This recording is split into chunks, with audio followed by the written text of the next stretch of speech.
اللہ سبحانہ و تعالیٰ کے عذابوں سے بچنے کے لیے ایک نسخہ یہ ہے کہ اللہ تعالیٰ کی نعمتوں کا شکر ادا کیا جائے، اور جو نعمتیں ہمارے پاس ہیں ان کو جاری اور ساری رکھنے کے لیے یا ان میں برکات کے لیے بھی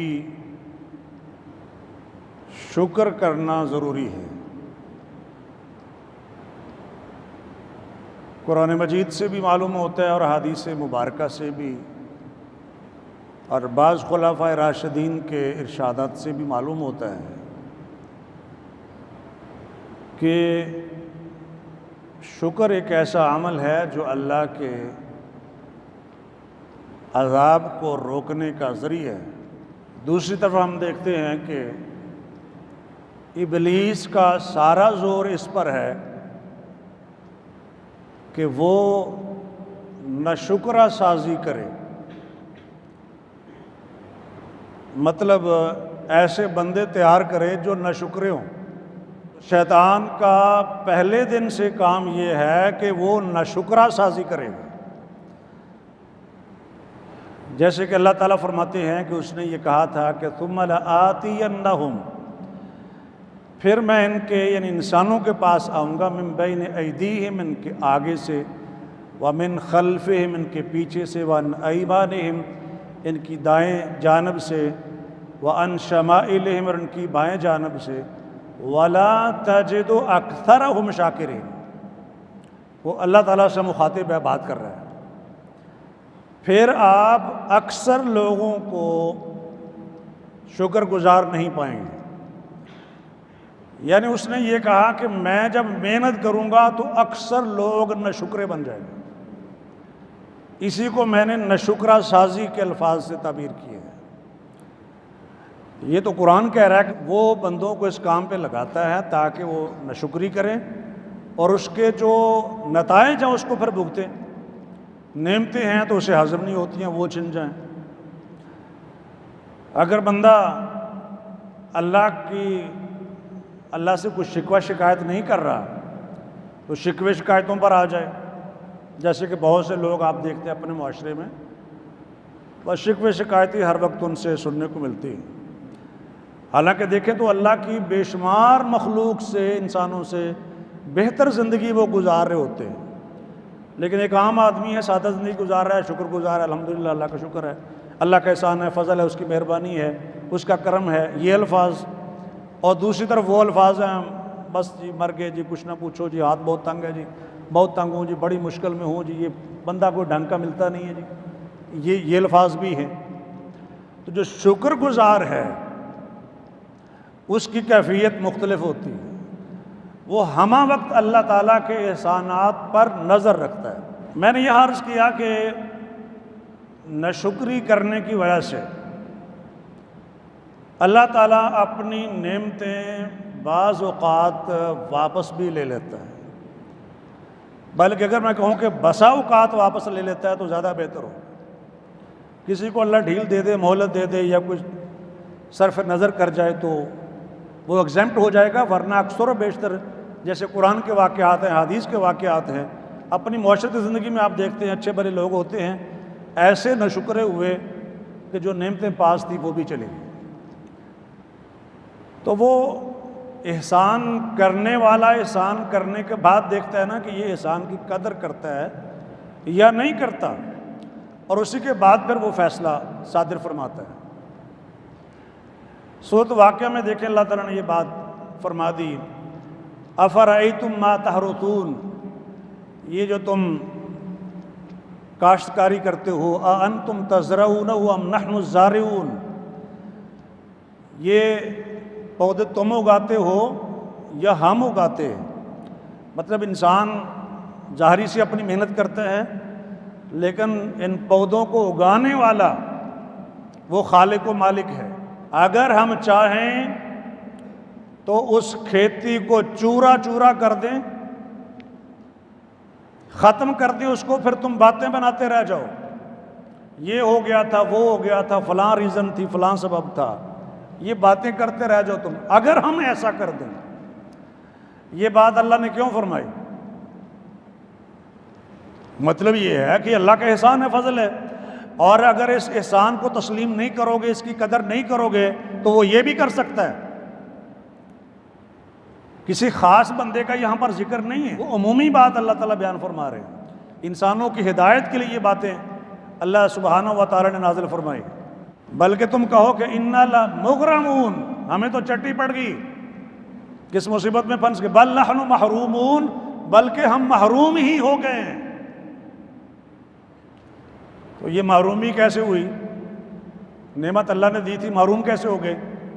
ان آیات کے آخر میں اس کا اشارہ بھی دیا گیا۔ میں دوسری بات بھی ایڈ کرتا ہوں، اس کے بعد پھر وہ اشارہ ذکر کرتا ہوں۔ افرأیتم الماء الذی تشربون، ذرا یہ غور تو کرو، دیکھو تو صحیح، یہ جو پانی تم پیتے ہو، اانتم انزلتموہ من المزن ام نحن المنزلون، یہ بادل سے تم نے نازل کیا یا ہم نازل کرنے والے ہیں؟ اللہ تعالیٰ پوچھتے ہیں، ظاہر ہے اللہ تعالیٰ نازل فرمانے والے ہیں۔ ساتھ ہی فرمایا لو نشاء جعلناہ اجاجا، اگر ہم چاہیں تو اس کو کھاری بنا دیں، فلولا تشکرون، تو تم شکر کیوں نہیں کرتے ہو؟ مطلب یہ ہے کہ شکر نہیں کرو گے تو اللہ یہ بھی کر سکتا ہے، پھر کیا کرو گے؟ ایک اور آیت کریمہ ایڈ کر لیں جو سورۃ ملک کے آخر میں ہے، یہ سورۃ واقعہ تھی۔ اللہ تعالیٰ فرماتے ہیں قل ارأیتم، اے نبی ان سے پوچھئے، ان اصبح ماؤکم غورا فمن یأتیکم بماء معین، اگر تمہارے پاس موجود پانی خشک ہو جائے یا بہت گہرائی میں چلا جائے، تو کون ہے جو تمہارے پاس جاری پانی کا چشمہ لے کر آئے؟ تو وہ پانی جو بیسک ایلیمنٹ ہے انسان کی، بلکہ ہر زندہ چیز کی زندگی کے لیے بیسک ایلیمنٹ ہے پانی، اس کے بغیر زندگی کا تصور نہیں ہے۔ وَجَعَلْنَا مِنَ الْمَاءِ كُلَّ شَيْءٍ حَيٍّ، یہ تو قرآن نے کہا ہے۔ تو اللہ سبحانہ و تعالیٰ یہاں یہ اشارات فرما رہے ہیں کہ ان نعمتوں کی تم نے قدر کرنی ہے، ان کا شکر ادا کرنا ہے، اور ان پر غور و فکر کرنا ہے کہ اللہ کے احسانات ہیں، اللہ کی کرم نوازی ہے، اللہ کی مہربانی ہے۔ اب ایک آدمی جس کی جان جا رہی اور پانی کی ایک بوند سے اس کی زندگی بچ سکتی ہو، اس سے پوچھیں کہ پانی کتنی بڑی نعمت ہے۔ چونکہ روٹین میں ہم چیزیں استعمال کر رہے ہوتے ہیں، اس لیے توجہ نہیں جاتی، وہ تھوڑا سا جھٹکا جب لگتا تو پھر اندازہ ہوتا ہے۔ اپنے گھر تھے 50 سال سے تو ہم دیکھ رہے تھے، رہ رہے تھے، سیلاب کی نظر ہو گئے، دریا برد ہو گئے، نام و نشان مٹ گیا، بستیاں کی بستیاں۔ میں عرض یہ کر رہا ہوں کہ یہ جو روٹین کی نعمتیں جس طرف ہم دھیان نہیں کرتے ہیں، وہ بڑی بڑی نعمتیں ہوتی ہیں، وہ چھننے کے بعد پتہ چلتا ہے کہ یہ تو اتنی بڑی نعمت تھی، اور اس کے بغیر ہماری زندگی کا یہ تصور ہے کہ سڑکوں پہ بیٹھے ہوئے ہیں ٹینٹ لگا کے۔ اللہ تعالیٰ نے سورۃ لقمان میں ایک اور اشارہ دیا، وَلَقَدْ آتَيْنَا لُقْمَانَ الْحِكْمَةَ، کہ ہم نے حضرت لقمان کو حکمت عطا فرمائی اور حکم دیا کہ انشکر للہ، اللہ کا شکر ادا کرو۔ وَمَن يَشْكُرْ، اور جو بھی شکر ادا کرے، فَإِنَّمَا يَشْكُرُ لِنَفْسِهِ، وہ تو اپنے لیے کرتا ہے۔ کیا مطلب؟ اس شکر کی ادائیگی کا فائدہ اسے ہی ہوتا ہے۔ شکر کرنے کی جو برکات ہیں، جو فیوز ہیں، شکر کے نتیجے میں جو رحمتیں نازل ہوتی ہیں، یہ یہی سمیٹے گا نا۔ اللہ کو کیا فائدہ ہے؟ نہیں کرتا تو اللہ کا کیا نقصان ہے؟ وَمَن كَفَرَ فَإِنَّ اللَّهَ غَنِيٌّ حَمِيدٌ، جس نے بھی نہ شکری کی تو اللہ غنی ہے، تعریف کیا گیا ہے، نہ کسی کے تعریف کیے جانے کا محتاج ہے کہ کوئی تعریف کرے گا تو وہ حمید ہوگا، کوئی اس سے مانگے گا تو وہ غنی ہوگا، کوئی اس سے مانگے تو بھی غنی ہے، کوئی نہ مانگے تو بھی وہ غنی ہے، کوئی اس کی تعریف کرے تو بھی حمید ہے، نہ بھی کرے بالفرض جو کہ امپاسبل ہے تب بھی وہ حمید ہے۔ اپنے غنی اور حمید ہونے میں کسی ایک مخلوق کا بھی وہ محتاج نہیں۔ تو اپنے بھلے کے لیے کرنا ہے، اپنے نقصان کے لیے کرنا ہے، انسان نے جو کچھ کرنا ہے۔ شکر گزاری فائدے کے لیے ہے، نہ شکری کا نقصان ہے۔ مطلب یہ کہ اس میں اللہ تمہیں سزا بھی دے سکتا ہے، وہ غنی ہے نا، اسے کیا پرواہ ہے، وہ تمہیں سزا بھی دے سکتا ہے نہ شکری۔ بلکہ ایک آیت چھوڑ کے اگلی آیت میں یہ اشارہ دیا کہ اللہ کا بھی شکر ادا کرو اور اپنے والدین کا بھی، الی المصیر، تمہارا لوٹنا تو میری طرف ہی ہے نا۔ کیا مطلب اس کا؟ الوعد والوعید، یہ وارننگ بھی ہو سکتی ہے، خوشخبری بھی ہو سکتی ہے۔ اللہ کا شکر ادا کرو گے، والدین کا شکر ادا کرو گے تو میرے پاس آنا ہے، میں تمہیں اچھا بدلہ دوں گا۔ دوسرا پہلو یہ ہے کہ اگر تم نے اللہ کا شکر ادا نہ کیا، والدین کا شکر ادا نہ کیا، ان سے حسن سلوک نہ کیا، تو آنا تو میرے پاس ہی ہے نا۔ آپ یہ سمجھ رہے ہیں میرے سٹائل سے آپ کہ یہ وارننگ ہے۔ الی المصیر، الوعد والوعید، دونوں چیزیں۔ تو ناشکری کے نتیجے میں اللہ تعالیٰ کی طرف سے وارننگ آتی ہے، حالانکہ وہ اللہ ارحم الراحمین ہے، بندوں کے فائدے کے لیے وہ پہلے سے بتا رہا ہوں۔ واقعات تو بہت سارے ہیں، لیکن میں صرف ایک واقعے کا اشارہ کروں گا۔ جو بات میں نے پہلے عرض کی تھی کہ اللہ نے جو نعمتیں دے رکھی ہوتی ہیں، ناشکری کے نتیجے میں اللہ وہ نعمتیں واپس لے لیتے ہیں۔ 29ویں پارے میں سورۃ القلم ہے، اس میں اللہ تعالیٰ نے سورۃ ملک کے بعد والی سورت باغ والوں کا واقعہ بیان کیا ہے۔ مفسرین نے لکھا ہے کہ یہ حضرت عیسیٰ علیہ السلام کے آسمانوں پر زندہ اٹھائے جانے کے کچھ عرصے بعد کا واقعہ ہے، یعنی بعثت محمدی علیہ صاحب صلاۃ والسلام سے پہلے کا، اور عیسیٰ علیہ السلام کے آسمانوں پر اٹھائے جانے کے بعد کا یہ واقعہ ہے۔ یمن کے اندر ایک شہر ہے صنعا، اس سے چند میل کے فاصلے پر ایک باغ تھا، اور جو باغ کا مالک تھا، بچوں کا باپ کہہ لیں آپ، اس کی جو بھی انکم ہوتی تھی غریبوں مسکینوں میں بھی تقسیم کرتا، اور جب باغ کا پھل اتارنے کا وقت ہوتا تو غربا مساکین کا حصہ بھی نکالتا، یا آ جاتے تو ان کو بھی اس میں سے کچھ دے دیتا۔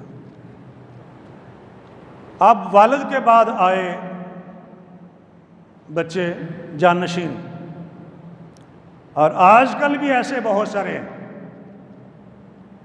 جو بڑے سیانے بنتے ہیں، بڑے سمجھدار بنتے ہیں۔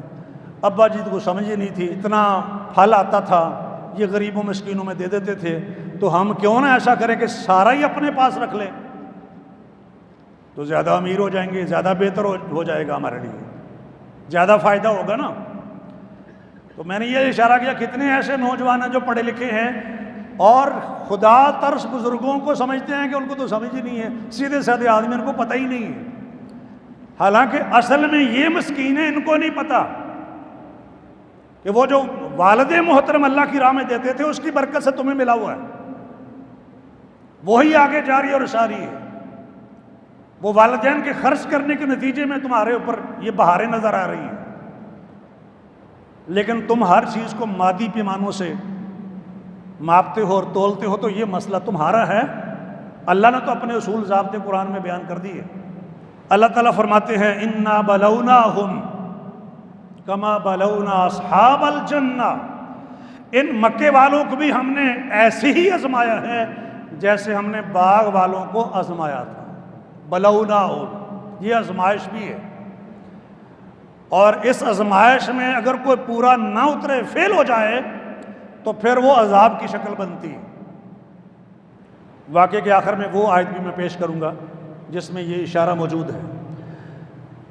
انا بلوناہم کما بلونا اصحاب الجنہ اذ اقسموا لیصرمنہا مصبحین ولا یستثنون فطاف علیہا طائف من ربک وہم نائمون فاصبحت کالصریم فتنادوا مصبحین ان اغدوا علی حرثکم ان کنتم صارمین فانطلقوا هم يتخافتون الا يدخلنها اليوم عليكم مسكين وغدوا على حرد قادرين فلما رأوها قالوا إنا لضالون بل نحن محرومون قال أوسطهم ألم أقل لكم لولا تسبحون قالوا سبحان ربنا إنا كنا ظالمين فأقبل بعضهم على بعض يتلاومون۔ تو یہ قرآن بیان کر رہا ہے، فرمایا کہ ہم نے ان کی آزمائش کی، جیسے مکے والوں کی آزمائش کی ویسے باغ والوں کی بھی۔ کما بلونا اصحاب الجنہ اذ اقسموا لیصرمنہا مصبحین، جب انہوں نے قسمیں اٹھا لی تھی کہ صبح ہوتے، یعنی دن چڑھنے سے پہلے پہلے ہی فجر کی یہ تہجد کے وقت میں ہم باغ کا سارا پھل جو ہے وہ توڑ لائیں گے، تاکہ کوئی غریب مسکین آ ہی نہ جائے۔ راتوں رات اتار لیں گے تو ظاہر ہے دن کے وقت لوگ آئیں گے تو کسی کو نہیں دینا پڑے گا۔ انیقدو علی حرثکم، کہتے ہیں جلدی جلدی چلو، صبح صبح نکلو ٹائم پر۔ اگر تم نے اپنے باغ کا پھل کاٹنا ہے تو نکلے، چپکے چپکے آوازیں دے رہے ہیں، اونچی بھی نہیں بول رہے ہیں کوئی آس پاس کوئی پڑوسی سن نہ لے۔ یتخافتون اللہ یدخلنہ الیوم علیکم مسکین، کہ آج کے دن کوئی بھی مسکین تمہارے اوپر داخل نہ ہو، یعنی اس میں سے کوئی آپ کو حصہ دینا پڑے۔ میں نے یہاں اشارہ کر دیا، میں ملخصاً یہ عرض کر رہا ہوں، اس کو مطالعہ کیجئے کس طریقے سے ان کی گفتگو تھی اور کیا پہلے وہ گفتگو کرتے رہے۔ ان میں سے جو سمجھدار تھا نا، ذرا بہتر تھا باقیوں کے مقابلے میں، اس نے کہا میں نے تمہیں کہا تھا نا کہ اللہ کی پاکی بیان کرو، سبحان اللہ کہو، اللہ کا کوئی قصور نہیں ہے۔ اب یہ سارا کچھ ہو گیا نا، اب جب نکلے صبح صبح ہر دن قادرین لپ کے اپنے باغ کی طرف کہ آج تو ہمیں باغ کا پھل توڑنے سے کوئی نہیں روک سکتا، کوئی یہاں نہیں آ سکتا، اب ساری انکم ہماری ہمارے گھر آئے گی۔ قادرین قرآن نے کہا ہے، کوئی رکاوٹ نہیں تھی اس میں، لیکن وہ دیکھنے والی ذات تو دیکھ رہی تھی نا، سیانے بنتے ہی قرآن کہتا ہے فَلَمَّا رَأَوْهَا، جب انہوں نے نظر ماری اپنے باغ کے اوپر تو کہنے لگے کہ راستہ بھول گئے۔ بھئی روز باغ میں آتے جاتے تھے، اپنے باغ میں بھی کوئی کبھی راستہ بھولا ہے جس میں روز آتا جاتا ہو، چکر لگاتا ہو؟ جلدی سے وہاں پہنچے، آگے باغ ہی نہیں ہے۔ ادھر باغ تھا، کدھر ہے؟ کوئی باغ نہیں۔ فطاف علیہا طائف، یہ جو طائف ہے نا، جو سزا اللہ نے ان کو دینی تھی اور عذاب کا کوڑا جو اللہ نے ان کے اوپر برسا دیا، اصل وہ تھا۔ اب ایک دوسرے کو ملامت کرنے لگے، اس میں ہو سکتا ہے مختلف آراء ہوں ان کی۔ ایک نے تو کہا تھا نا کہ یہ نہ کرو، انہوں نے کہا نہیں کرتے ہم۔ پھر ایک دوسرے کو تو نے کہا تھا جیسے ہمارے یہاں کرتے ہیں، تیرا قصور ہے، تم نے یہ رائے دی تھی، میں نے تو یہ کہا ہی نہیں تھا، میں تو خاموش تھا، فلاں کی رائے تھی۔ کرتے ہیں لوگ کہ نہیں کرتے؟ فَأَقْبَلَ بَعْضُهُمْ عَلَىٰ بَعْضٍ يَتَلَاوَمُونَ، ایک دوسرے کو لعن طعن کر رہے ہیں، لعنت ملامت کر رہے ہیں۔ اب اس کا کیا فائدہ ہے؟ کہتے ہیں جی ہم تو اصل میں سرکشی ہماری طرف سے تھی، یہ ظلم ہم نے کیا ہے، اللہ کا قصور نہیں ہے۔ اللہ کا تو ایک طریقہ ہے، سنت اللہ جس کو کہتے ہیں، کہ ناشکری کرو گے، حقداروں کا حق روکو گے تو یہ پھر معاملہ تو ہوگا۔ یہ سارا واقعہ بیان کرنے کے بعد کچھ حصے میں نے ذکر کیا آپ حضرات کے سامنے۔ اللہ تعالیٰ فرماتے ہیں کذالک العذاب، عذاب ایسے ہی ہوتا ہے۔ پہلے کیا تھا؟ انا بلوناہم، ہم نے آزمایا انہیں، کما بلونا اصحاب الجنہ، جیسے ان باغ والوں کو آزمایا تھا۔ پہلے بلونا، ابتلا، آزمائش، اور جب اس میں فیل ہو گئے فرمایا کذالک العذاب، اللہ کا عذاب ناشکروں کے اوپر ایسے ہی آتا ہے۔ وَلَعَذَابُ الْآخِرَةِ اکبر، آخرت کا عذاب تو اس سے کہیں بڑھ کر ہے۔ لَوْ كَانُوا يَعْلَمُونَ، لوگ اگر عقل سے کام لیتے ہوں تو ان کو سمجھ آنی چاہیے، ان کو اگر علم اور شعور ہو تو انہیں جان لینا چاہیے کہ ناشکر لوگوں کے لیے آخرت کا عذاب اس سے بھی کہیں بڑھ کر ہے۔ دنیا کا عذاب کیا ہے؟ نعمت ختم ہوگی۔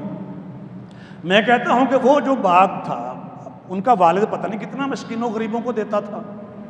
آپ 1/4 کہہ لیں، آپ 1/3 کہہ لیں، آپ آدھا کہہ لیں۔ میں کہتا ہوں اگر وہ 1/4 خود بھی رکھتا ہوتا تو چوتھا حصہ تو ہے نا، پھر بھی 3 حصے اللہ کی راہ میں گئے نا، میں سمجھانے کی مثال دے رہا ہوں، 3 حصے گئے نا۔ آپ کتنے گئے؟ باغ کا نام و نشان تک نہیں ہے، صرف پھل نہیں ٹوٹا کہ اگلے سال پھر لگ جائے گا، کچھ بھی نہیں ہے وہاں پر۔ اللہ نے صفحہ ہستی سے مٹا کے اس کو رکھ دیا۔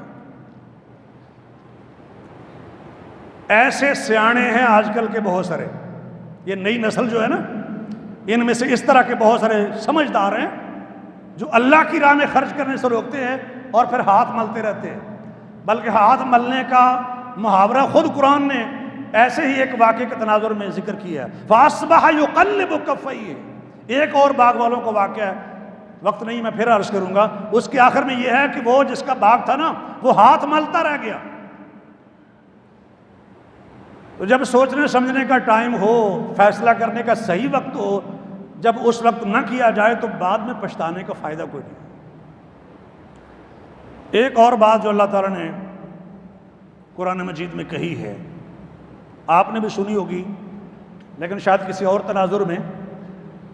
مشہور آیت ہے جس کا ترجمہ مولانا ظفر علی خان رحمۃ اللہ علیہ نے اپنے ایک شعر میں بھی کیا ہے. اس طرح کی ایک اور آیت بھی ہے, اکثر اسی تناظر میں ہم اس کو پڑھتے اور سنتے ہیں.